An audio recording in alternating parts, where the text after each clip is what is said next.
NEET தேர்வு இல்லாத மருத்துவத்துறை சார்ந்த படிப்புகளுக்கு Vinayaka mission school of allied health science, Chennai, Pondicherry, Salem. தமிழகத்தில் மொத்தமுள்ள 234 சட்டசபை தொகுதிகளில் 46 தொகுதிகள் தனி தொகுதிகளாக உள்ளன.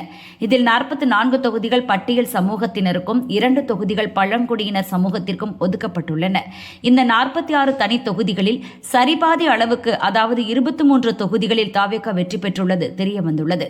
பொன்னேரி, பூந்தமல்லி, திருவிக நகர், எழும்பூர், ஸ்ரீபெரும்புதூர், குடியாத்தம், கேவி குப்பம், அரக்கோணம், கள்ளக்குறிச்சி, ராசிபுரம், சேந்தமங்கலம், அவினாசி, துறையூர், பெரம்பலூர், கந்தர்வக்கோட்டை, கிருஷ்ணராயபுரம், நிலக்கோட்டை, ஊத்தங்கரை, பெரியகுளம், சோழவந்தான், மானாமதுரை, ஸ்ரீவில்லிபுத்தூர், ஒட்டப்பிடாரம் ஆகிய 23 தனி தொகுதிகளில் தாவேகா வெற்றி பெற்றுள்ளது.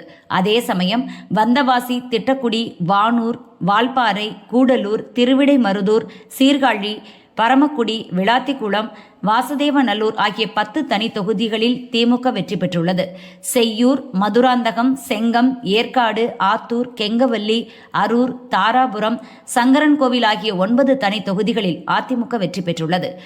காட்டுமன்னார்கோவில், திண்டிவனம் ஆகிய 2 தனி தொகுதிகளில் விசிகவும், கீழ்வேளூர், திருத்துறைப்பூண்டி ஆகிய 2 தனி தொகுதிகளில் கம்யூனிஸ்ட் கட்சிகள் தலா ஒன்றில் வெற்றி பெற்றுள்ளன.